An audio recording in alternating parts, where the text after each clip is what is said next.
σας φίλοι και φίλοι, καλώς ήρθατε σε ένα ακόμα βίντεο του καναλιού Αγγέλελε. Έχετε αναρωτηθεί ποτέ τι θα γίνει σε περίπτωση πολέμου? Ωραία, θα χτυπήσουν οι σιρήνες για να προειδοποιήσει το κόσμο. Όμως ο κόσμος αυτός πού θα πάει να προστατευτεί? Φυσικά στα καταφύγια.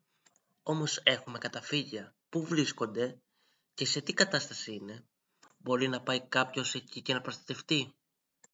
Στο σημερινό αυτό βίντεο θα σας πω την ιστορία των καταφυγίων, το πού βρίσκονται και σε τι κατάσταση είναι.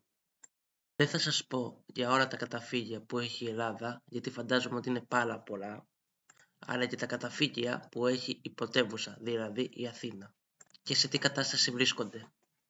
Δυστυχώς τα καταφύγια μας βρίσκονται σε άθλια κατάσταση, παρατημένα και εγκαταλειμμένα, που καταλαβαίνετε σε περίπτωση έκτακτης ανάγκης δεν μπορούν να φιλοξενήσουν εκεί πέρα κόσμο.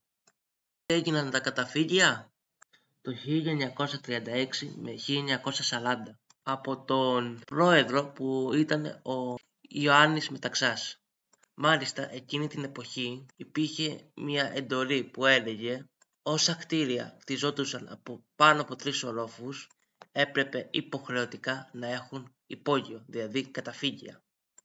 Και σε πολλά μέρη στο κέντρο της Αθήνας ή σε κεντρικές πόλεις της πρωτεύουσας μπορεί κάποια σπίτια να κρύβουν καταφύγια και να μην το ξέρουμε. Ωστόσο η Αττική έχει 8 καταφύγια. Ποια είναι όμως αυτά και πού βρίσκονται? Ακούστε που βρίσκονται τα καταφύγια μας. Στο βουνό Λυκαβητό, Αδρυτός, Πολύγωνο, στον Πειραιά, στον Προφήτη Ηλία, Καστέλα, Τραπετσόνα. Στα νότια προάστια έχουμε Ελληνικό, Βούρα και Γρυφάδα. Και στα βόρεια Κηφισιά, Παπάγου, Ψυχικό και στο Σούνιο και στην Λαφίνα. Και φυσικά δεν γνωρίζουμε σε τι κατάσταση βρίσκονται, αν μπορούν να φιλοξενήσουν κόσμο ή όχι. Ωστόσο, σε μια έκτακτη ανάγκη δεν θα ξέρει ο κόσμος κατά πού να πάει για να κρυφτεί.